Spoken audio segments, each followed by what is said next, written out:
It's just got a whole load worse for Meghan Markle because her sister Samantha ain't going anywhere. I do believe because there are no delivery certificates. What if the royal fairy tale wasn't magic at all? Just smoke, mirrors, and perfect lighting? In my opinion, she would still be a waitress if it wasn't for Dad. What if Meghan Markle's polished image, the glowing mother, the fearless duchess, the face of modern royalty, wasn't simply exaggerated, but carefully constructed from day one? This scandal comes as no surprise. Speculation about the children has been simmering for years. For years, Meghan sold herself as the outsider who beat the system, the woman who challenged tradition and rewrote royal rules on her own terms. But according to her half-sister Samantha Markle, that entire rise wasn't rebellion, it was performance. And now the cracks are showing fast. This isn't messy family drama or tabloid noise. This is about credibility, about whether the public was shown truth or a version edited for applause and sympathy. Because the claims go way deeper than bad press. In this case, about whether you think the birth was real, whether you think there was a surrogate, whether you think Meghan was wearing a moon bump, the fact is Harry and Meghan lied. Buckingham Palace lied on their behalf. There was a complete cover-up over the birth of Prince Archie. Samantha alleges Meghan didn't just stretch the truth. She reshaped her personal story entirely. A new identity, a new past, a new narrative that doesn't cleanly line up with records, relatives, or long-standing royal norms. And when outside voices begin raising serious questions about moments that were once treated as untouchable, the issue isn't whether Meghan can control another interview. The real question is whether the story can survive scrutiny when the spotlight stops being friendly. Samantha Markle didn't step forward to complain about being sidelined. She came swinging. From her first public statements, she flipped the script hard. Meghan isn't the victim of relentless media. She's, in Samantha's view, the director behind the scenes. Every moment framed, every angle chosen, every emotion timed. Samantha says what many have whispered but never said out loud. This isn't raw authenticity, it's theater. A Hollywood storyline wrapped in royal lace and sold as lived experience. I think the palace and the machinery of the monarchy needs to take Harry and Meghan more seriously and make sure that Harry and Meghan's antics don't impact the future of the crown. According to her, Meghan didn't just drift from family, she erased them, like deleted scenes that didn't fit the final cut. Biographies, interviews, humanitarian appearances. Samantha describes them as less lived reality and more controlled messaging. She claims Meghan didn't enter royalty with humility or transparency. She rewrote her own backstory to fit the role, trimming away relatives, history, and inconvenient details that clashed with the image. Even motherhood, Samantha suggests, became part of a carefully guarded narrative, not something she accuses, but something she questions loudly. This isn't framed as jealousy, it's positioned as confrontation. Samantha casts herself not as a bitter sibling, but as the one pulling at the mask. No gray area, no soft landing. Either the public story holds up, or the Duchess has been wearing a role so convincing it fooled the entire world. Just when people thought Samantha's accusations couldn't get any louder, the story exploded out of nowhere. A woman identified only as DL stepped forward, and she wasn't tossing shade. She was making claims backed by documents, timelines, and sworn statements. DL didn't arrive with gossip or internet theories. She alleges she came forward with paperwork, medical invoices, and references to a strict non-disclosure agreement that, according to her, kept her silent for years. Her claim shook everything. She says she was involved as a surrogate connected to Meghan's pregnancies. Like, why lie? It was just so truly bizarre. Silence everybody and just produce a DNA sample. According to DL's account, the glowing public appearances and carefully photographed moments weren't what they seemed. She alleges that while Meghan was walking cameras in tailored coats and curated appearances, another story was unfolding far from public view. DL claims she carried the pregnancies privately, away from press, isolated, and bound by contracts she says limited her voice. She alleges promises of protection and fair treatment slowly collapsed into silence and exclusion. In her telling, the fairy tale wasn't romance, it was control. She describes watching the world celebrate moments she says she lived in private. The imagery, she claims, cut deep, staged public moments paired against private medical appointments and long stretches of isolation. If even parts of her story are accurate, the contrast is jarring. DL doesn't frame her claims lightly. She alleges everything happened behind closed doors, private clinics, discreet meetings, and strict confidentiality rules. And if her account holds weight, it raises uncomfortable questions about image, power, and narrative control. I grew up as an only child, which everyone who grew up around me knows. I would have loved to have had siblings, so I'm so excited to be pregnant so that Archie has someone. At first, critics dismissed her story as noise, another wild theory meant to fuel online chatter. But DL continued speaking, not in slogans, but in specifics. She describes recruitment conversations in California, contracts reviewed quietly, and months, she says, felt less like participation and more like disappearance. She paints a picture too detailed to brush aside easily. Loneliness, physical strain, and what she describes as being deliberately written out of history. This isn't framed as a random internet voice. DL positions herself as someone who lived the consequences quietly. She also alleges postpartum struggles, lingering medical costs, and the emotional weight of never being publicly acknowledged. That's where the narrative turns unsettling, because when placed next to speeches about empowerment, her claims demand scrutiny, not dismissal. If DL's version holds even partial truth, it challenges the image of uplift and solidarity. She claims her silence wasn't chosen, it was enforced. And critics who once joked about the actress turned duchess now face a sharper question. Because DL isn't saying Meghan played a role on screen. She alleges Meghan played a role in real life. And the more details she shared, the harder it became for observers to laugh it off as fantasy. And I thought, is she not contextually aware if she's trying to hide something? This is really sloppy pool. Because DL's words didn't just challenge Meghan's image, they threatened to rewrite the entire royal script. With accusations this explosive, most people expected an immediate response. A denial, a statement, even a clean DNA test could have shut the whole thing down in minutes. Instead, there was silence. Not polite silence, not dignified restraint, but a cold, deliberate quiet that echoed louder than any press conference. And in the court of public opinion, silence doesn't signal grace, it signals suspicion. DL publicly offered to testify under oath. She said she was willing to submit records, medical documentation, and even open the door to DNA testing. She put everything on the table and waited. But Meghan and Harry acted like nothing was happening. No explanation, no transparency, not even a basic rebuttal. To critics, that wasn't confidence. It looked calculated. Because if there was nothing to hide, why let the world spiral? And suddenly the spotlight shifted to Harry. The once praised rebel prince now looked trapped in the glare. Was he in on the truth, or caught inside a story he didn't write? Either option raised uncomfortable questions. Did he know everything from the start, or was he living inside the illusion like everyone else? Because when silence becomes strategy, complicity becomes part of the conversation. And that's the uncomfortable irony. The couple who built their brand on speaking their truth went completely quiet. They weren't silenced by the palace, not blocked by tabloids, not restrained by protocol. Their voices didn't disappear, they were withheld. And that choice made the silence feel less like restraint and more like avoidance. And here's the thing critics keep pointing out.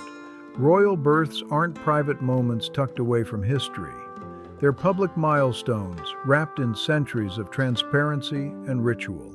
I'll tell you why. What she told the royal family, what she told Harry, wouldn't have jived, wouldn't have been consistent with the truth. And she said, I lost my father. We knew that she didn't lose our dad. She iced our father. Princess Diana stepped out of St. Mary's Hospital hours after giving birth, exhausted but visible, baby in her arms for the world to see. Catherine followed the same tradition 3 times, each appearance reinforcing continuity, clarity, and trust. But Meghan broke the script entirely. No hospital steps, no immediate confirmation, no clear timeline, not even consistent information about where the birth occurred. What followed was confusion stacked on secrecy. Secrecy wrapped in mixed messaging spiraling into a PR storm, and once doubt creeps in, every detail gets re-examined under a microscope. Photos that didn't line up, timelines that shifted, and then the infamous folding belly clip that refuses to disappear, replayed endlessly by critics who say it raised more questions than answers. Royal watchers argue that instead of following tradition, Meghan crafted a version of motherhood that looked staged, like a Hollywood production complete with controlled angles and selective visibility. People think her kids are fake. They think they're AI. To them, it wasn't innovation. It was disruption without explanation. And in a monarchy built on patterns, broken patterns don't fade quietly. They spark suspicion. What Meghan and Harry described as privacy looked to many like evasion. And every deviation poured more fuel onto a fire that was already burning. Because when you strip away the hype and polished visuals, one question refuses to go away. Why did Meghan Markle's experience of royal motherhood look nothing like anyone else's? That's where the whispers stop sounding like gossip and start feeling like a constitutional alarm. If DL's claims are even partly accurate, the issue isn't just who carried the pregnancies. It's whether the process itself aligns with centuries-old royal rules that don't bend for branding or public relations. Royal succession isn't built on vibes or press releases. It's built on lineage, documentation, and visibility. Tradition demands clarity, heirs born of the royal womb, witnessed, recorded, and beyond dispute. If you had those things, it would be very easy just to put them out there and say, this is what happened. This is what it is. But critics point out Meghan's pregnancies unfolded behind NDAs, shifting timelines, and sealed silence. And that's where the stakes explode. Because if surrogacy were involved and never disclosed, legal experts argue it could raise serious questions about succession itself. Not emotionally, structurally. Imagine 2 innocent children placed at the center of a storm they didn't create, not because of who they are, but because of what may have been hidden about how they entered the royal line. The monarchy doesn't operate on partial truths. It operates on absolutes. Either Archie Mountbatten Windsor and Lilibet Mountbatten Windsor were born in line with established protocol, or critics argue the narrative collapses under unanswered questions. That's why this isn't just a family dispute anymore. It's a potential institutional crisis, one that could shake the very system Meghan once said she was modernizing. And here's what critics find impossible to ignore. When most public figures face allegations like this, they rush to clear the air. Denials come fast. Evidence gets dropped. But according to circulating reports, Meghan and Prince Harry took a different route. Sources claim legal teams moved quickly. Warnings allegedly flew to media outlets, urging them not to amplify the claims. Threats of action were implied. But here's the problem critics keep circling back to: no direct denial ever followed. Not once did either of them publicly say, "This is false and here's the proof." Instead, the response appeared to be pressure, not clarity, defense by intimidation, not by evidence. And the irony hit hard. This is the same couple who built a global brand on truth-telling, documentaries, and personal revelations. Yet when faced with the simplest challenge, disprove the surrogacy allegations. They went quiet behind legal walls. This crisis won't die down until the irrefutable truth comes out. PR analysts tore the strategy apart.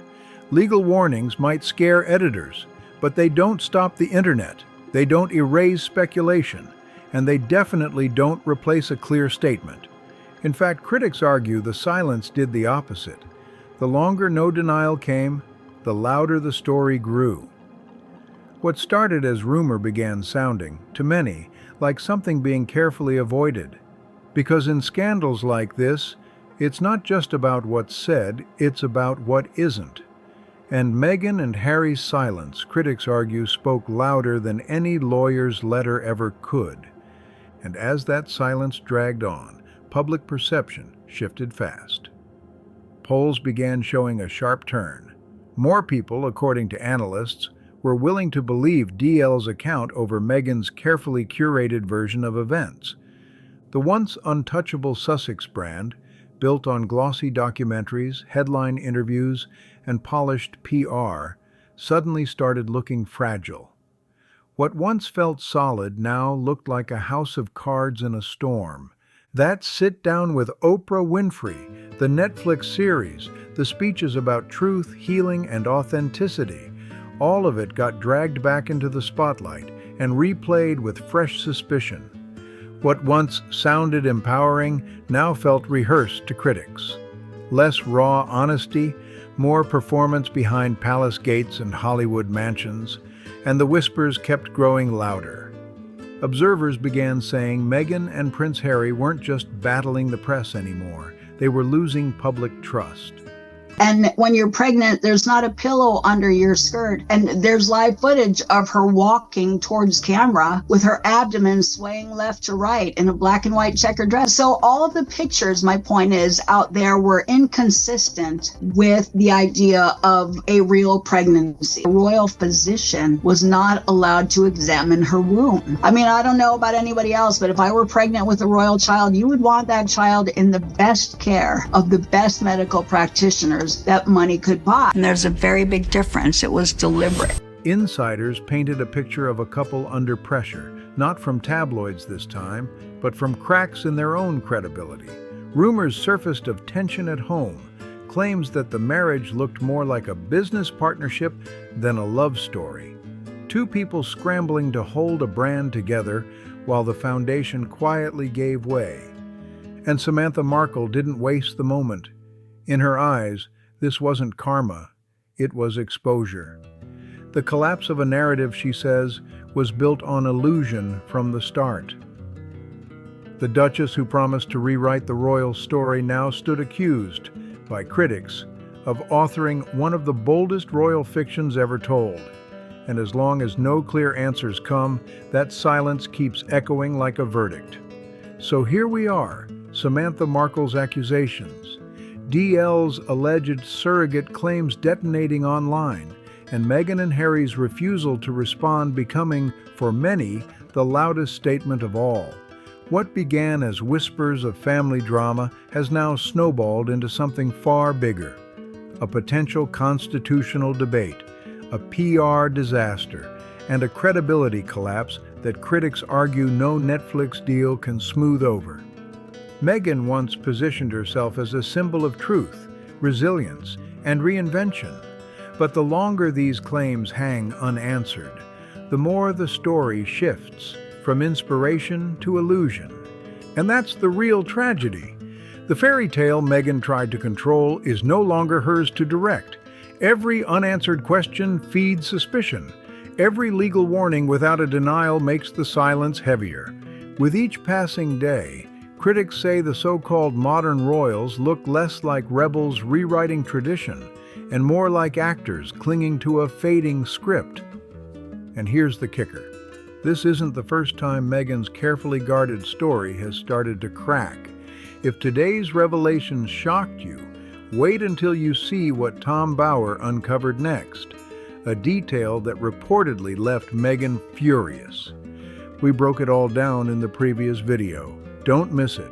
This is where the spotlight stays on, even when others look away. And trust this, the next chapter gets even darker.